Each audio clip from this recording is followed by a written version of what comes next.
Southern 7 Health Department and Head Start, making a difference in your community, one family at a time. Welcome back to the Southern 7 podcast. I'm Shawnna Ryan. Joining me today is Clarissa Johnson. She is a health educator here at Southern 7 Health Department.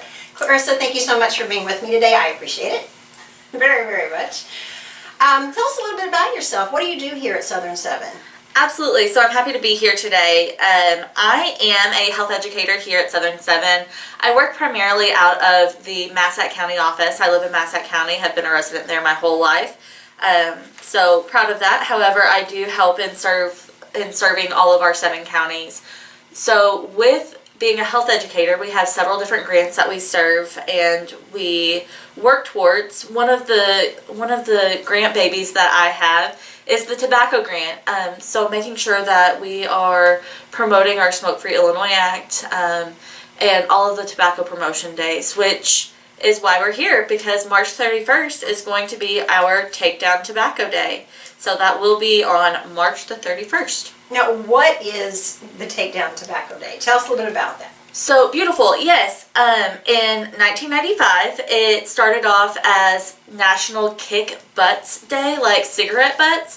So, kind of a playful, laughing thing. However, in 2020, it transitioned over to Takedown Tobacco Day. So what Takedown Tobacco Day is, it is really a day of action for youth across the nation to be able to tell lawmakers and policymakers how important it is for youth to not be the target of big tobacco.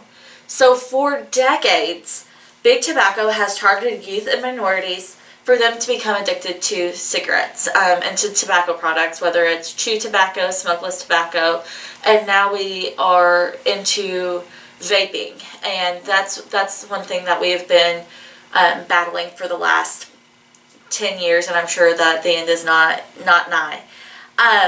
So in 2020, one of the big things that happened was through the advocacy work, we were able to, when I say we, I mean public health as a whole, not me individually, but public health as a whole, we're able to talk to lawmakers, and lawmakers passed legislation for a flavor ban. So what that was meaning was, so one of the big companies for vaping or vaping devices is Juul, J-U-U-L. And they were known for their little cartridges, and you could insert different flavors throughout those cartridges. So the flavor ban inherently did away with the cartridges being legally made for the different flavors. So now they have just their all-inclusive disposable vapes that have really taken off on the market. So that's kind of how they have bypassed the flavor ban. But there's still a lot of advocacy work to be done. And youth across the nation are so integral in making sure that their voices are heard, that they don't want this to be marketed to them, and this matters to them too. So we're here for Takedown Tobacco Day on March the 31st, just to make sure that our youth voices are heard, make sure that our policies are in check with the future that we want to see, and making sure that everybody is protected and their right to clean air is available. Now, you take these programs into the schools as well. I know I've heard you. Of course. Tell us about that. So one of the programs that is actually backed by SAMHSA, it's the only vaping prevention program that is backed by SAMHSA, is called Catch My Breath. So it runs alongside of our CATCH program, which is a coordinated approach to children's health. So Catch My Breath is a 4-session program that goes into the schools, and it gives facts. It's not a take my side or take this side. It gives facts. It says, here is what the aerosol is actually coming out of the vape. It's not a water vapor. Here are the chemicals that are typically found within the vapor. Here are the chemicals that typically make up different flavor combinations that are being inhaled. Here are different, within Catch My Breath, we're understanding that teens are already facing all of these issues as far as vaping, as far as the vapes being in the schools, which is why a lot of schools reach out to us to be able to get these programs in place. So it also gives cessation tips and tricks for teens and makes those resources available too. But it provides facts to be able for youth to make their own decision about what path they want to take with what happens when they are offered, or what happens when they are peer pressured to start vaping or to use any other tobacco product, whether it's cigarettes, whether it's chew tobacco, whatever the case may be. Well, now vaping, I mean, we've been hearing a lot about that over the last couple of years and how dangerous it is for the kids. What are some of the things that a kid can experience, or an adult actually too, that anyone can experience when it comes to vaping, as far as it being life-threatening to them? Absolutely. So one of the things that has been previously kind of not outlawed, but the flavor combinations that have been changed up. One of the, again, this is no longer typically an issue. However, it has been in the past. One of the chemicals that they have used is called diacetyl. Well, what diacetyl does is it gives you that buttery flavor. So that buttery flavor, that buttered popcorn flavor of the diacetyl, when it's heated, it goes to your lungs and it can cause popcorn lung. And so that has been a fatal injury that many teens across the nation have experienced because of that simple chemical. So also, when we're looking at the different chemicals and the carcinogens that are being heated and inhaled into our bodies, we're looking at nickel, we're looking at cadmium, we're looking at all of these sorts of metals and chemicals that are mixed into the e-juice, or the juice that is heated and has that flavor component to it. That's part of the e-cigarette that then creates this aerosol vapor, right? So a lot of the times, more of the fatal injuries come with the different chemicals and how they're heated and then inhaled. And we also have to understand, combustible cigarettes or regular cigarettes have been out for a very long time. Over 8,000 years is what we're looking at. So the research and the longitudinal studies that we see with combustible cigarettes are infinite. However, with e-cigarettes, the studies and the material and the backing and the research, it's just not there yet. So while we know that there are concerns, while we know that some of the immediate data, our long-term data is kind of lost because we don't have it, because they've only been around for 10 to 15 years. Right.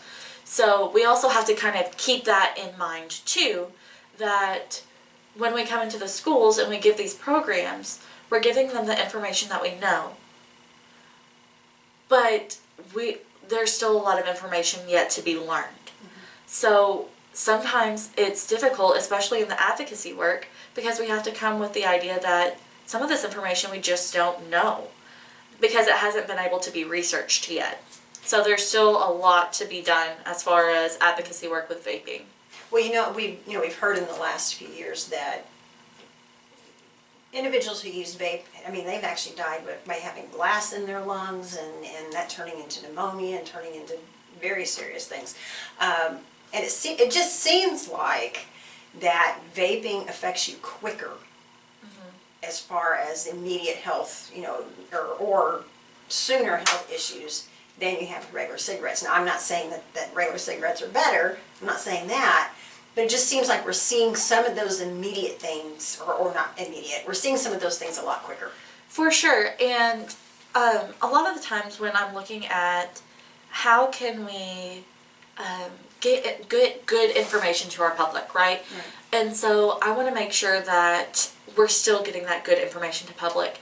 One of the feedbacks that I hear often is typically people switch to vaping to help get off of cigarettes. I've heard that, yeah. So one of the things that we work with, especially with our cessation programs and things like that, is the inhaler is typically the nicotine replacement therapy that's offered that's like a vape. However, it's just the straight nicotine. It doesn't come with all of the extra chemicals. Okay. So the Nicotrol inhaler is approved as a nicotine replacement therapy. However, that is not a vape. and vapes are not encouraged for nicotine replacement therapy because you're really replacing one source of nicotine for the other with the same amount of chemicals, if not more. And a lot of the times with different vape pens and the disposable vape pens, the percentage of nicotine is sometimes higher than what you would get in a pack of cigarettes. So with 3% of nicotine or 5% of nicotine consolidated into one vape pen, sometimes people don't understand how much nicotine they're actually getting, which could be potentially dangerous, especially for young users or first-time users. So they're getting it at a higher concentration. Absolutely. All at once. Now, what about the second hand on that? Because it's very obvious when somebody is vaping. I mean, you see it flowing out of their cars and whatever. Do we know anything about that second hand vape? Correct. So we don't have all of the information when it comes to secondhand vaping. A lot of the times I hear, and the feedback that I hear from students especially, it smells better, right? Because you have all of those chemicals, all of those flavor components that make it smell a lot more appealing than regular combustible cigarettes. However, that doesn't mean that the risk is not there. Okay. A lot of times, especially when we're talking about vapor, we go back to our 4th and 5th grade, agriculture assignments where we're talking about the water cycle, right? This is not a water vapor. This is chemicals being heated that are being expelled. So making sure that we understand that it is an aerosol, just like hairspray comes out as an aerosol, just as you have all sorts of different compressed air things that come out as aerosol, the vapes or the vapor that comes out of a vape pen or is exhaled by a vape pen, that is also an aerosol. So it's really important to make sure that we have that language and we have that mindset that there are still chemicals within this cloud that comes out, but we don't have the research to be able to know exactly what that is. But it is not a water vapor. I love how you explain that because I never thought about it as an aerosol like hairspray or anything that comes out like that. So I love how you explain that, and and we know how dangerous that is for us. For sure. To inhale that. And a lot of times when sometimes we might not be tobacco users, or nicotine users, whether that's in a vape, whether that's in a combustible cigarette, but we have our children who are around loved ones who might be in a vehicle with somebody who is vaping, or we might be around a playground with somebody who is vaping. And these are all things that are not without risk or not without danger. So making sure that it's explainable to people who are nicotine users and are not nicotine users is so important with the advocacy work that we do. Oh my goodness. And I think about, asthmatics and people with severe allergies and just other lung conditions having to be exposed. Absolutely. To that. And we don't even know, like you say, we don't know the effects on that yet either. For sure. Absolutely. Now you mentioned that, we mentioned earlier that you do go into the schools. Do we know, going back to just smoking in general, do we know the rates for our region when it comes to kids, or just in general, the smoking rates? So we, one of the studies that we do is the IYS, or the Illinois Youth Survey. So typically that happens every other year. We're still waiting for the most recent data. However, trending data, it does look like vaping is going up and it's more prevalent. And the idea that it's a risk is going down. And we see that trend too, and not to switch topics because we are, taking down Tobacco Day is very important in the concept for our conversation. But we see the idea that marijuana is also not as harmful to the systems, which sometimes when we're talking about vape pens, one of the things that can happen is there can be a THC concentrated into a vape pen as well. So making sure that, we're getting, if you are vaping, getting it from a respectable source is going to be important too, because again, we just don't know what you're putting into your body because we don't have the research to be able to do it. However, we know that nicotine is one of the most addictive substances that is out there on the market. We've seen that throughout history. Now, excuse me, you said that we know that they're marketing to kids. What is the age that you have to be to start vaping? I mean, is there an age to sell? Absolutely. So vaping is under the same regulations as any tobacco products. So you have to be at least 21 years of age to legally buy this product. Mm-hmm. However, we're seeing more and more how this is infiltrated into our schools, whether it be that parents vape and they leave their vape pens around and students get them from their parents, or just from each other. But the legal age to be able to buy any tobacco product or nicotine product is 21. Okay. So, and again, that's part of the public health advocacy work too, right. Raising that age from 18 to 21 to get more of that separation from high school students so that there's a little bit more brain growth that's able to happen before you start introducing these very addictive chemicals into your body. It's frightening as a parent to think, okay, that's a possibility. I mean, smoking has always been a possibility, but you're adding a whole other layer onto that, and when you start hearing about the cases of the children being hospitalized and the deaths, it is frightening. Absolutely. So. It really kind of opens your eyes to know that this is an emergency. And for even youth to be able to be aware that this for them is an emergency too, it's really eye-opening. Very much so. Now, what is Southern 7 doing in recognition of the Take Down Tobacco Day? I love this question. So recently, our region kind of changed our grant a little bit.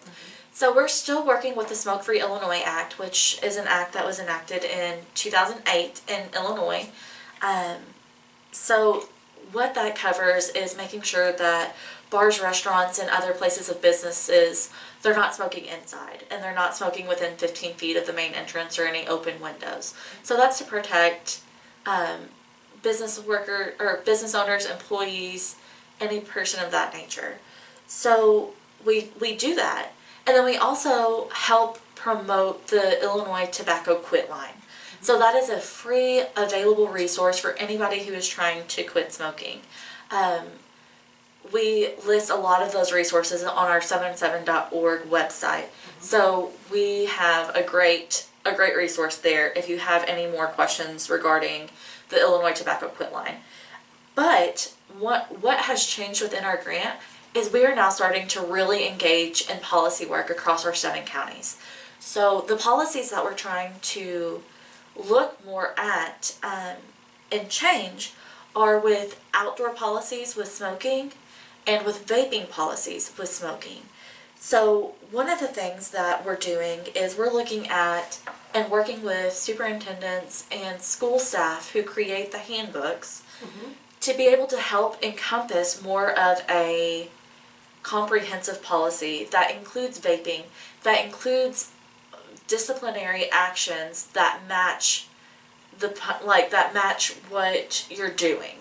So the truth about it is, if we are suspending every student for the different infractions that they're having with vaping prevalence, that takes them out of the classroom, that lowers their grades, that removes them from the information. So how do we effectively get discipline that matches the behavior that we're trying to correct? So those are some of the things and some of the conversations that we're having with, again, school superintendents and people who are able to make those policies. With the outside or the outdoor policies too, we're looking at different parks within our communities and how can we protect those.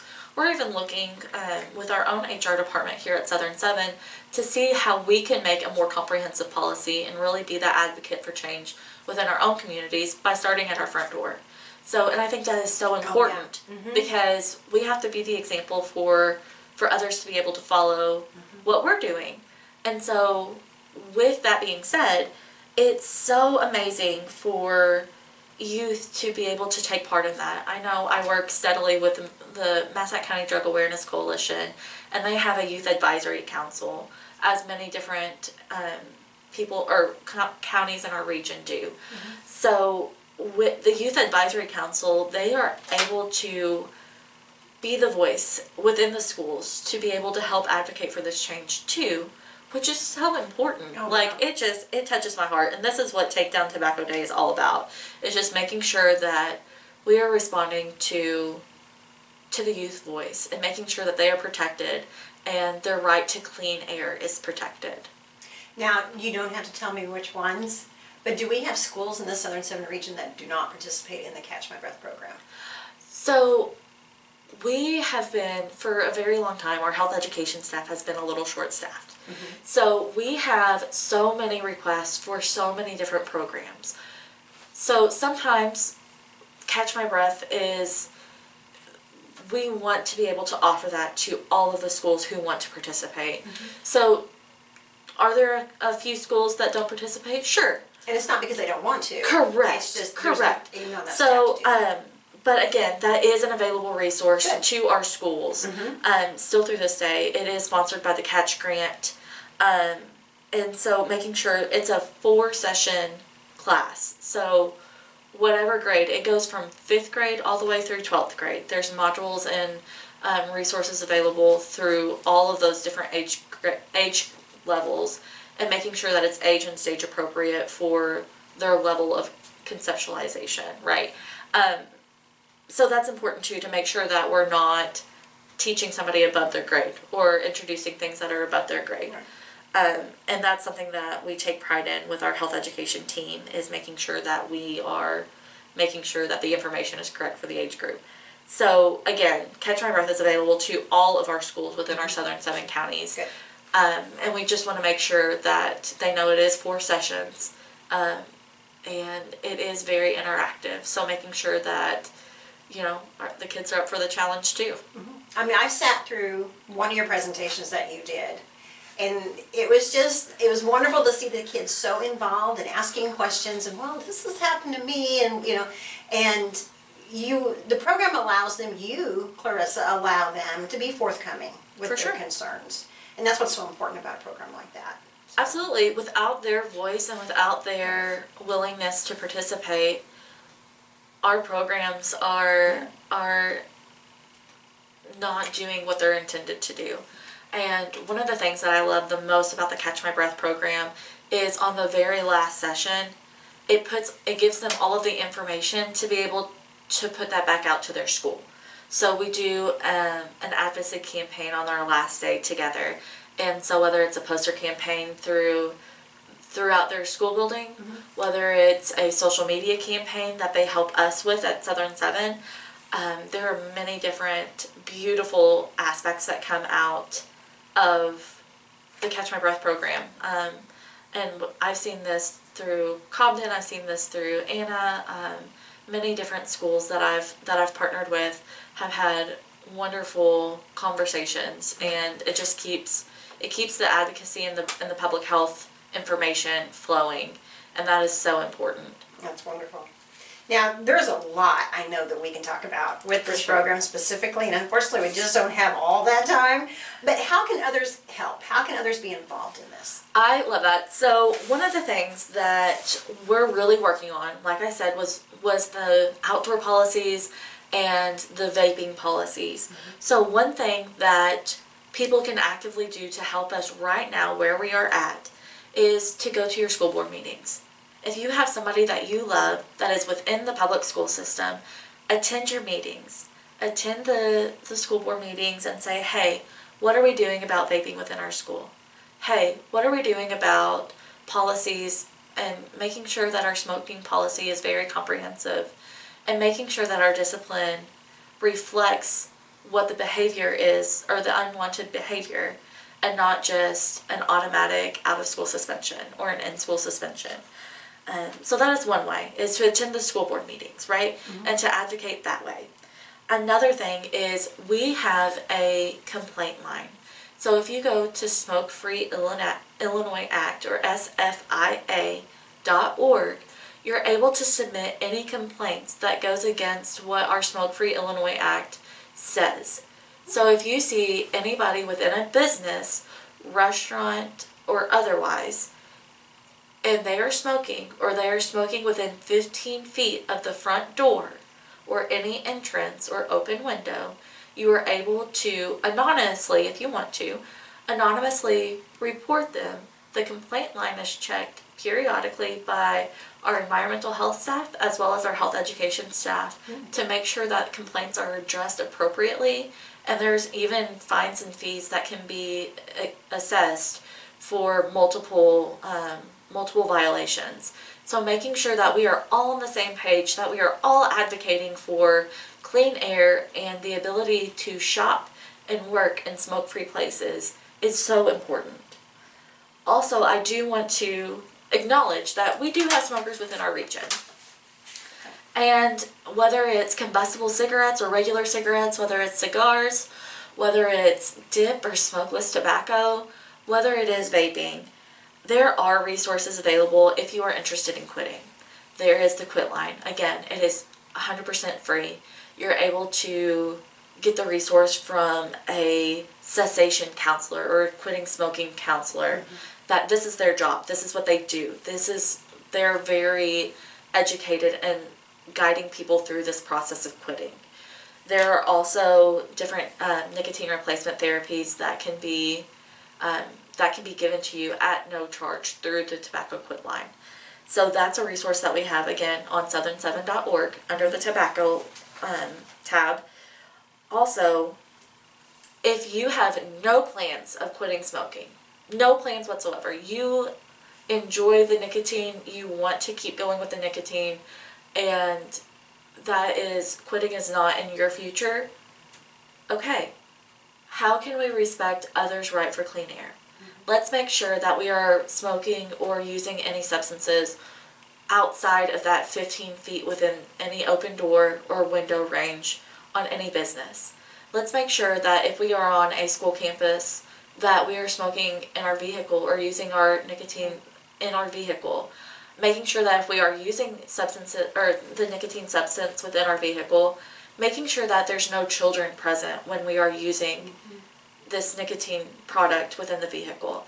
So just because that is your choice and your decision to use nicotine or smoking products, don't make it the choice of somebody who doesn't have the choice, whether it be our youth, whether it be family members, and as always, continue to respect that right for clean air for all of us. Very good. Exactly. Very well put, for sure. Is there anything else you want to share about Take Down Tobacco Day or anything else that we haven't covered? As always, the advocacy work is far from being done. There are still flavors within our vapes. There are still substances that are available to youth. There are still parents who don't think that there's harm to vapes. So making sure that you understand that there is a risk. Making sure that if you have a child, regardless of age, talk to them because they hear you. They want to know this information. They want to know your expectations because through all of our educational resources, as long as, and what we're hearing from students, so this is not just Clarissa's opinion, right? So students want to know what the expectations are from parents, from guardians, from loved ones, from caretakers. Because if they know what your expectations are of them, then they're more likely to follow those expectations. And have that open and honest conversation, because it takes one trusted adult in a child's life to be able to help guide and send them on the right path. And that is the biggest protective factor that we can give to our youth and our children. So when we're talking about Take Down Tobacco Day, it is youth across the nation and their chance to tell us how they want to protect themselves and protect their right to clean air. This is how we can support them. We can be that one trusted adult that gives them the expectations and an open ear to be able to have that conversation.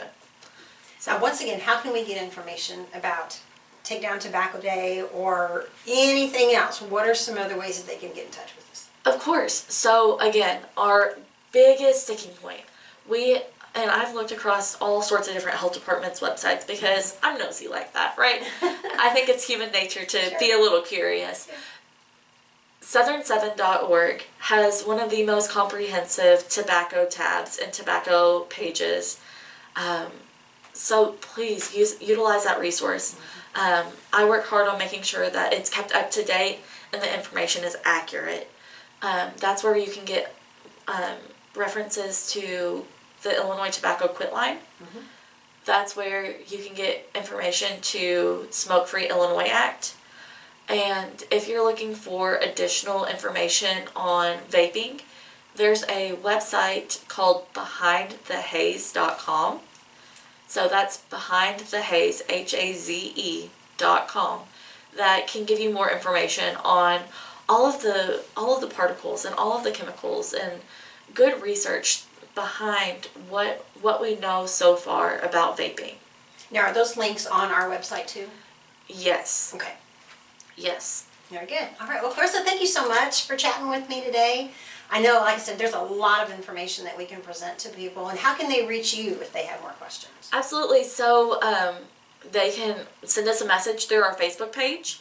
That is probably one of the easiest ways because most people are on social media, right? So if they have a specific question regarding cessation, regarding policy advocacy, regarding how they can help, send us a message through our Facebook page. Or even if you have feedback for how we can do things better, that's also a good route to be able to reach me, is again through our Facebook page. Okay. And again, all questions are on the table because I enjoy seeing the other side of people's opinions too. Okay. Well, very good. Thank you again. Appreciate Absolutely. that. Yep. All right, folks, we've been talking with Clarissa Johnson. She is a health educator here at Southern 7 Health Department. For more information, like she said, you can visit our Facebook page at Southern 7 Health Department. You can also download the Southern 7 app and visit us online at southern7.org. That's going to wrap up this episode of the Southern 7 podcast. I'm Shawnna Ryan. From all of us here at Southern 7 Health Department, have a great day.